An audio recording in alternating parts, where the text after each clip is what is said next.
welcome to another edition of Kyle Meredith with. It's the interview series presented by WFPK at WFPK.org, Consequence, and the Consequence Podcast Network. Thanks as always for making your way here, for checking out the episode. Hit that subscribe button so you can keep up with the entire series. I put out 3 new interviews every single week, new every Monday, Wednesday, and Friday. So it's a great way to keep up with your favorite artists and discover those new ones. You can grab us anywhere in podcast land. That includes Spotify, Apple Podcasts. You can grab us at NPR, WFPK.org, Consequence, or of course, right here on YouTube for the video versions. Anywhere you get your podcast from, subscribe to Kyle Meredith with. That's me, Kyle Meredith, today talking with actor Skeet Ulrich about the new show Parish on AMC.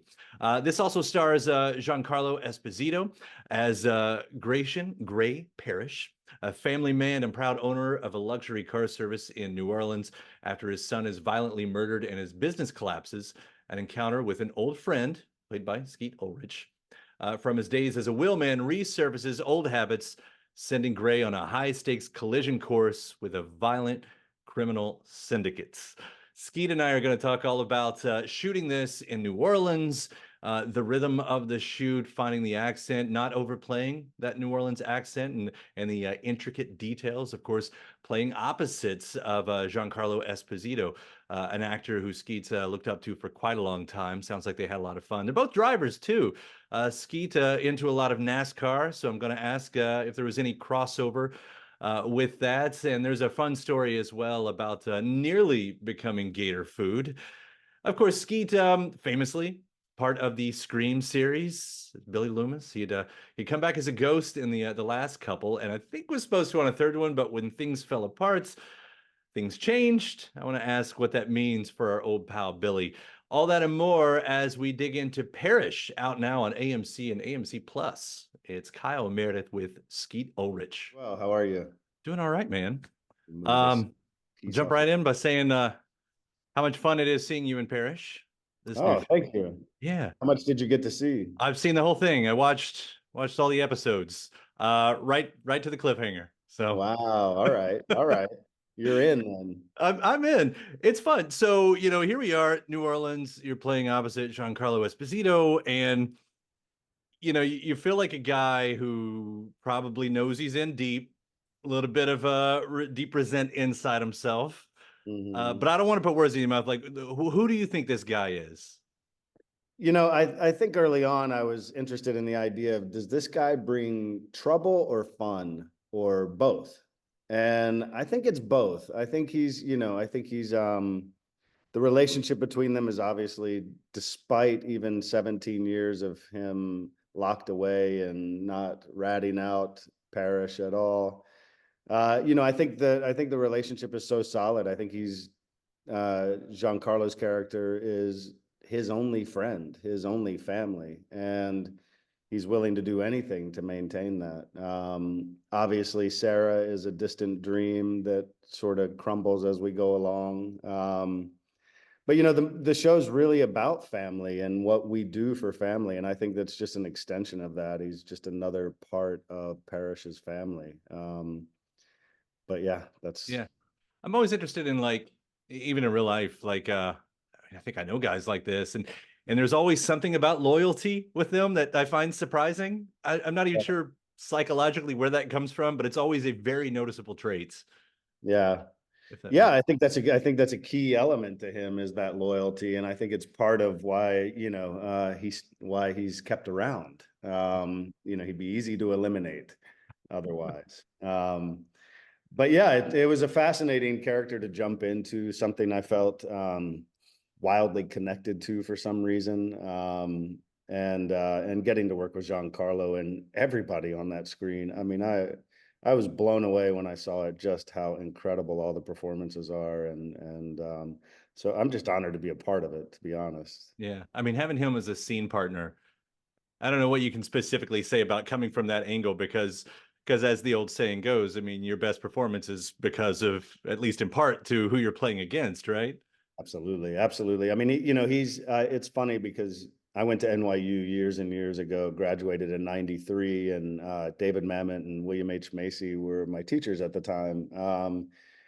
And they, Giancarlo was doing a play at the Atlantic Theater Company in my second year at that conservatory, and called Distant Fires, which he won the Obie for. And he was mesmerizing. I mean, just, and you couldn't help but be impassioned by his everyman quality on stage, which is now in Parish. But I've known him a long, long time. Not personally. We didn't get to know each other intimately at all. I was a student. He was just a guest teacher. But we were around each other a little bit. And then I ran into him about 5 years ago on a plane, and we hit it off and started talking. This came entirely out of auditioning in the regular set of things. But all that to say, like, he's an incredibly intimate scene partner.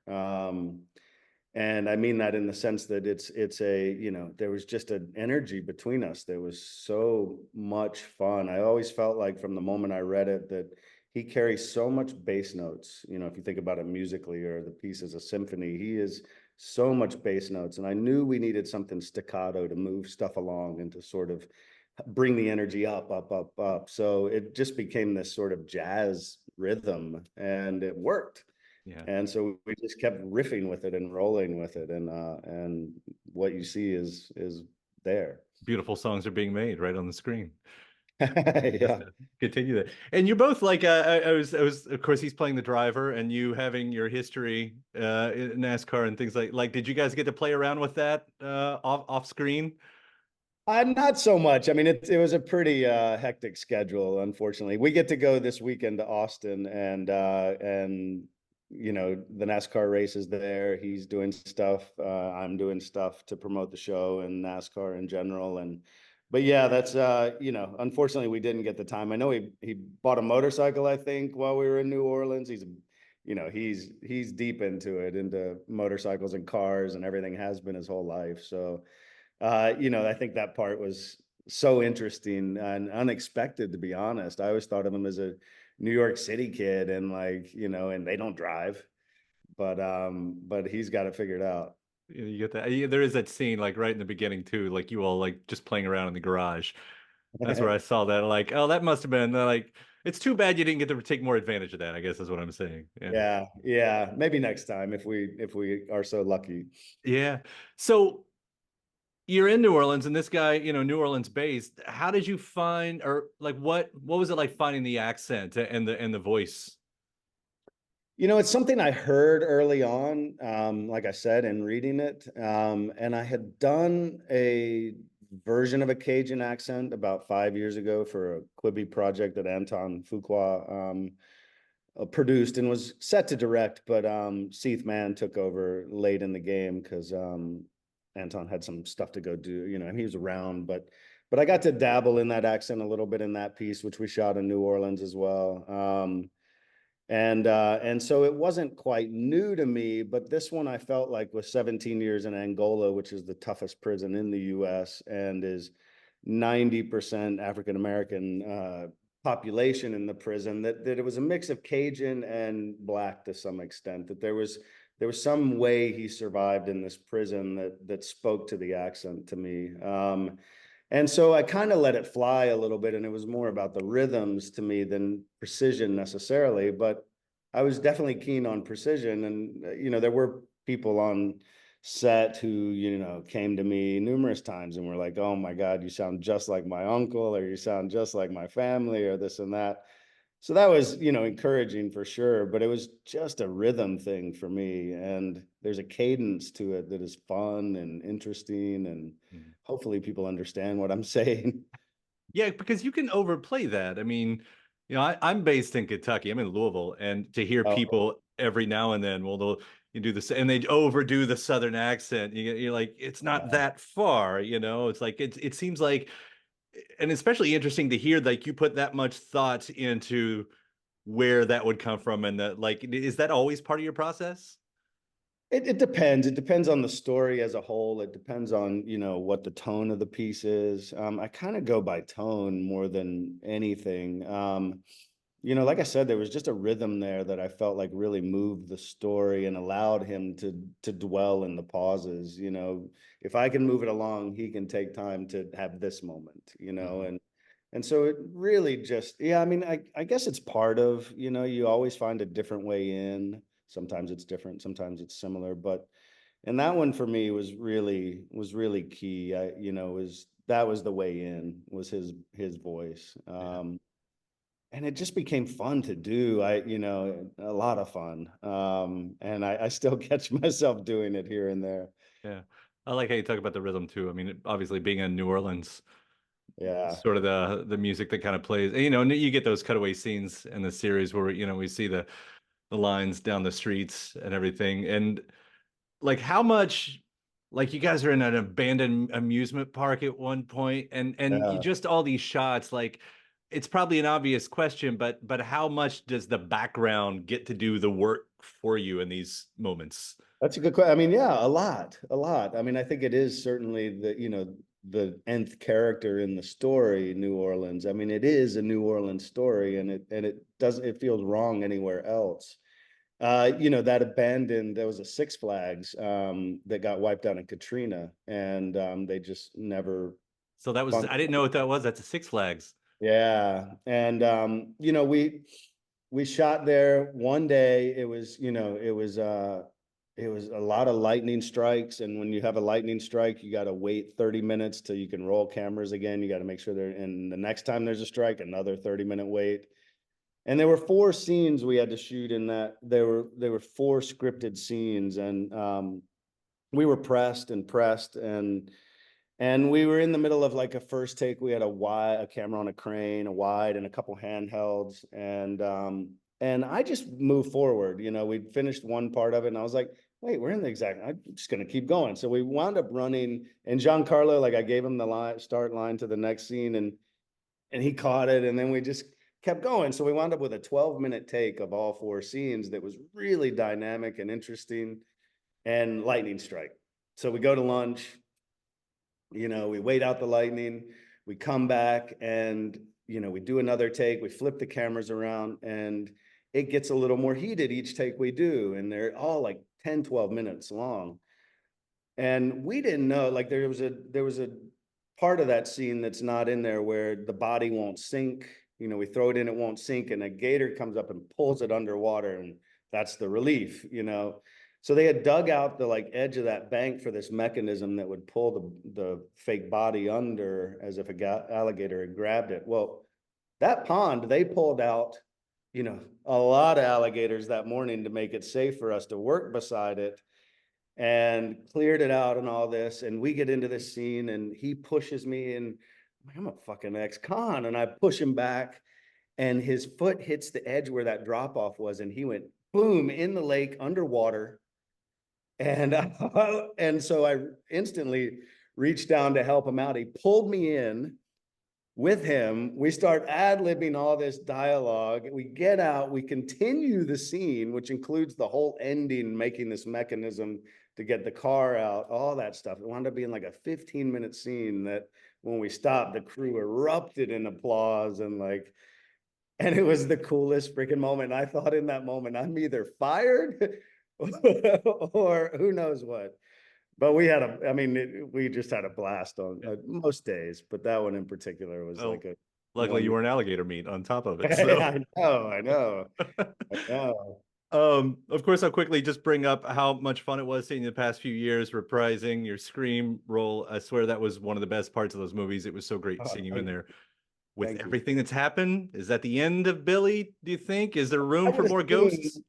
I would assume, I don't know. I don't see another way around that. I think it is. I think it is, Look sadly. at a Billy Loomis spinoff, a ghost spinoff. Just ghost Right. solving mysteries. It's Imagine. I like this. Bring it up to Spyglass. we get that in there. It really was. It really was so great seeing you in there. But as just great seeing you in Parish and what you all are doing. Have you all talked about where you'd like to see the story go from here? I don't get paid enough to be a part of those conversations, unfortunately. I know there are conversations, obviously, and it's something that has been a passion of Giancarlo's for 8 years in developing this material and this piece. And so I know that they are on it, and I'm sure it will be brilliant. Hopefully we get the chance to do that. And But for now, what you see is, I think it's just so brilliant. And if he doesn't win the Golden Globe, I cannot wait to see the performance that does. Right. He is phenomenal in it. It's an everyman who is up against the wall. And where do you go? I think it's such a story in the now. It's, it's so relatable. And it just keeps escalating, which is so fascinating. And again, I'm just blessed to be a part of it. So hopefully there's more. Yeah, for every corner that you got painted into, all of you all, it was kind of fun to see how they're going to get out of it. So, yeah, I'm up for the ride as well. Pun intended, I suppose. Yeah. Yeah. Thank you. Yeah, Skeet, thank you so much for taking the time. Seriously, it's been a real pleasure. Thanks. Same. And hope to see you in Louisville. I'll be there later in the year for a convention. So Oh, absolutely. Yeah. around, come say hi. Will do. All right, man. All right, man. Take All care right, of take care. And thanks to my guest. Also, thanks to you for checking out the episode in the series. Before you get out of here, hit that subscribe button. Again, you get 3 brand new interviews every single week. New one every Monday, Wednesday, and Friday at right here on YouTube, or of course anywhere in podcast land, including iTunes, Apple Podcasts, Spotify, Podchaser, NPR, or WFPK.org as well. A great way to keep up with your favorite artists and discover new ones as well. Then after that, actually head over to WFPK.org. That's where I do a show Monday through Friday, 6 p.m. Eastern. It's an hour full of song premieres, music news, anniversary spins, bonus interviews, Monday through Friday, 6 p.m. Eastern at WFPK.org. Consequence has your music and film news. You can also find me on the social media spots, Facebook, Instagram, mostly on Twitter. All 3 of them, the address is at Kyle Meredith. Do hope you like and follow along. That does it for another edition. I'm Kyle Meredith. I'll see you next time.